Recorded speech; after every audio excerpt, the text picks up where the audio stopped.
Bueno, y todos los jueves tendremos lo que llamamos la entrevista de la semana. Este es el personaje noticioso de la semana de hoy. Hemos invitado al canciller René Castro para que converse con nosotros sobre diversos temas, sobre todo los temas más candentes, y este es el que trascendió hace algunas horas. Muy buenas noches, señor canciller, gracias por estar aquí. Muy buenas noches, muchas gracias. En las noticias. Don René, esta comisión o este diputado en particular lo está llamando a usted a una comisión porque, dice él, usted emitió criterios acerca del dragado del San Juan y minimizó la importancia del dragado. ¿Pecó usted acaso en ese momento de exceso de ingenuidad? Bueno, el diputado tiene una confusión y está mezclando el tema del dragado en un río nicaragüense, donde nosotros esencialmente podemos cuidar el impacto indirecto al territorio costarricense. Tenemos que documentar, que vigilar, que sustentar. No podemos simplemente, porque a nosotros se nos ocurre, afirmar cualquier cosa. Y está confundiendo eso con la apertura de un canal artificial a mano, la invasión de tropas nicaragüenses a territorio costarricense, que obviamente no tiene nada que ver con el dragado, porque ahí no entró ninguna draga, obviamente no estaba previsto en ninguno de los planes escritos, que incluso ahora que los hemos conocido a través de la Corte, pues no prevía por condiciones naturales entrar a territorio costarricense, porque se suponía que era en su área. Obviamente no se preveía la corta de árboles, la lanzada de sedimentos, la apertura a pala y pico por más de 200 personas de un canal que el señor Pastor inventó que existía ahí. Entonces está mezclando dos cosas. Creo que va a tener que estudiar un poquito más los documentos. Él sabe que son públicos ahora, ya después de que la Corte emitió las medidas cautelares, puede ir a la Cancillería y estudiar en detalle los dos elementos, tanto lo de la invasión, como si él tiene interés en ver el proyecto de dragado que tenía previsto Nicaragua en su territorio, y los modelos que Costa Rica hizo para ver qué impactos tendría en nuestros ríos, están disponibles ambas cosas. Pero en su momento incluso dos cancilleres estuvieron en desacuerdo con ese dragado, y su vicecanciller también, Carlos Roversi, estuvo en desacuerdo con las intenciones de Nicaragua, don René. Y esto fue en el 2010. Claro. ¿Qué cambió? ¿Qué cambió? La invasión de Pastora. Es decir, una cosa era el dragado en territorio nicaragüense, donde nuestra preocupación era el impacto a territorio tico, posible uso y lanzamiento de sedimentos, posible disminución de los caudales de nuestros ríos, y otra cosa completamente distinta fue Edén Pastora, apoyado por el ejército nicaragüense, entrando a territorio costarricense. ¿Quiere decir que entonces no previó el gobierno costarricense que Nicaragua tenía segundas intenciones? Bueno, nadie puede prever que un vecino, especialmente si se está tratando de hacer políticas de buenos vecinos, va a invadir el territorio de otro, menos militarmente. Eso tiene el costo que ellos van a enfrentar desde el punto de vista de indemnización, desde el punto de vista de sanción internacional. Para nosotros el costo del enojo, de la frustración, el ver el impacto ambiental en nuestro territorio.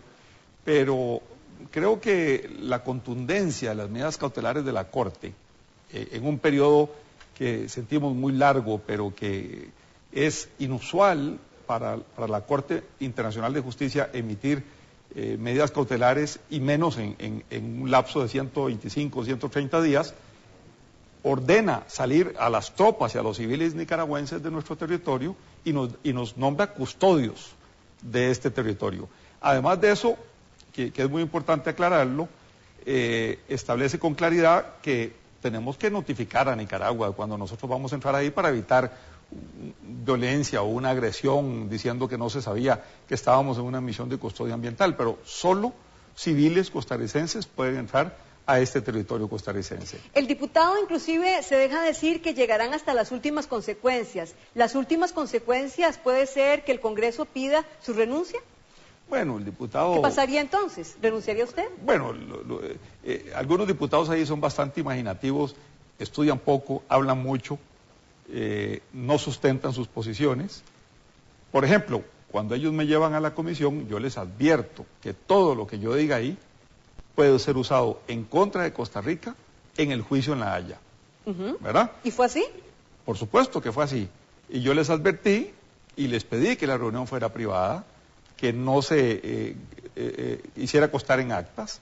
Ellos desoyeron el planteamiento y absolutamente todo lo que se dijo ahí, se discutió, fue usado en contra nuestra en La Haya, sacando pedacitos de un lado y poniéndolos por otro lado. Pero es muy importante decir, Costa Rica tiene que autorizar a Nicaragua para hacer un dragado en su río. No, Costa Rica lo que tiene que monitorear, vigilar, cuidar son los impactos de ese dragado en el territorio costarricense, en los ríos costarricenses. Entonces aquí hay una confusión entre lo que el diputado quisiera, ¿verdad? O lo que a veces nosotros quisiéramos que hubiese en los países vecinos, más democracia, más educación, más manejo ambiental, pero hasta ahí se queda. Ahora, don René, usted tiene una vasta experiencia como ambientalista, como ingeniero. Sin embargo, muchos se preguntan, ¿está usted aprendiendo la carrera diplomática siendo canciller? Bueno, yo creo que uno nunca termina de aprender en la vida, pero a lo largo de mi vida, tanto como funcionario público como consultor, entro a la Cancillería después de haber trabajado, dictado conferencias y habiendo hecho consultorías en más de 60 países en el mundo. Eso es una experiencia amplia. Además de eso, cada vez es más evidente que, por ejemplo, convenciones como la de cambio climático, que antes se consideraba ambientalista, quienes van ahora son los presidentes del G20, de los países más ricos del mundo, porque es una negociación que combina lo económico con lo ambiental, o sea, con lo una cosa social. no está reñida con la otra. Absolutamente no. Trascendió que la presidenta de la República le ha pedido o está tratando de retomar relaciones con Nicaragua y nos preguntamos, ¿por qué retomar relaciones con un país o con un presidente que nos ha maltratado tanto? Bueno, ¿qué ganamos? En primer lugar, somos vecinos, lo seremos para el resto de los tiempos y vamos a tener un proceso gradual en este momento con países amigos, en un proceso que va a normalizar, pero la razón real es que la Corte nos dio orden de coordinar dos elementos. Uno, el combate al crimen organizado, y otro, el entender que el humedal gigantesco que está en esta zona, un pedazo partido en Costa Rica, alrededor de 75.000 hectáreas, un poco más de 150.000 en Nicaragua, es un solo cuerpo desde el punto de vista ambiental, desde el punto de vista del hábitat, desde el punto de vista de los flujos de agua, desde el punto de vista de la preservación de las especies. Entonces la Corte nos dice, ustedes dos por separado escribieron este humedal como de importancia internacional. Coordínense para que logren manejarlo integralmente.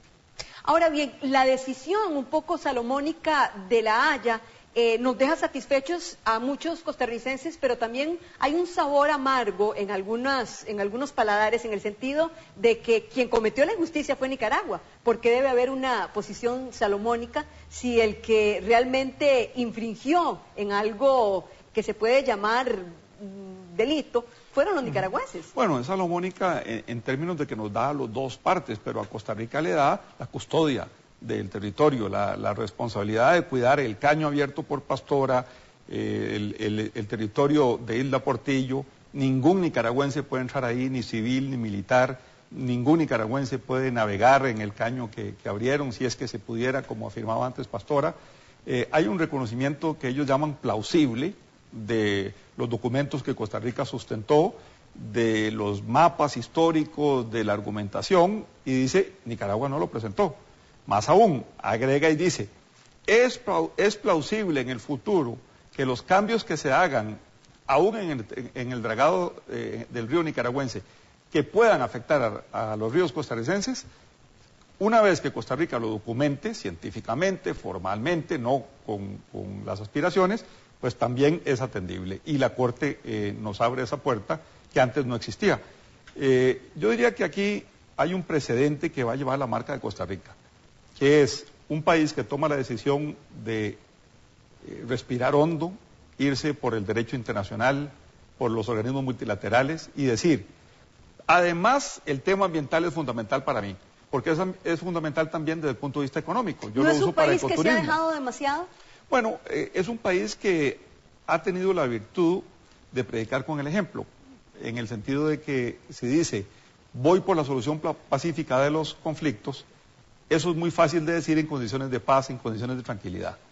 Es mucho más difícil de decir cuando su país y su territorio está invadido por tropas extranjeras. Ahí se prueba la fibra de un país, el temple de los costarricenses. Creo que dimos un ejemplo al mundo y digo por eso que llevará el sello de aquí en el futuro de un país que combina su posición de un país pacífico, amante de la paz y exigente de respeto a su soberanía del medio ambiente. Esto marcará no solo este conflicto, sino muchos otros en otros rincones del mundo, que será conocido, estoy seguro, como el caso de Costa Rica versus Nicaragua. Este primer paso que dio la Haya, esta declaratoria es un primer paso únicamente, porque no está todo definido todavía. Marca, está bien, un precedente. ¿A qué se están abocando ustedes? ¿En qué están trabajando en estos momentos? Bueno, ahora hay un trabajo profundo, largo, de documentación, de sustentar con mediciones de campo, algunas de hidrología, otras de sedimentología, otras con limnólogos, otras con biólogos. Cada una de las afirmaciones que ha hecho Costa Rica tienen que seguirse documentando a lo largo de estos años. Y cada una de las acusaciones que hizo Nicaragua y no pudo sustentar, ellos van a tener que tratar de sustentarlas y nosotros rebatirlas. Finalmente, don René, durante la campaña electoral a usted se le vio muy cerca de la presidenta y ahora el ministro de la presidencia dice que está evaluando una salida. ¿Se van a mover las fichas en el gabinete y baraja usted la posibilidad de irse a otro puesto? ¿Se baraja esa posibilidad dentro del panorama o es una posibilidad que se ve totalmente nula? Bueno, en primer lugar es la presidenta la que decide cuándo, cómo y quién, pero desde el punto de vista personal yo asumí una responsabilidad, estoy empeñado en hacerlo bien, tengo un compromiso también con el país de terminar este caso y hacerlo de manera que nunca más vuelva a darse un abuso con el territorio costarricense, porque el costo que en prestigio, que en recursos va a significar a quien nos invadió, tiene que ser alto y nosotros tenemos que terminar ese trabajo. Y después de eso, pues yo no creo que sean mis habilidades para ir a otros sitios de los que se han estado mencionando en estos días en las redes y en Twitter, y me parece que de vez en cuando es más los rumores de algunos que uno duda incluso si son amigos. Muchas gracias, don René Castro, por estar esta noche en NS11.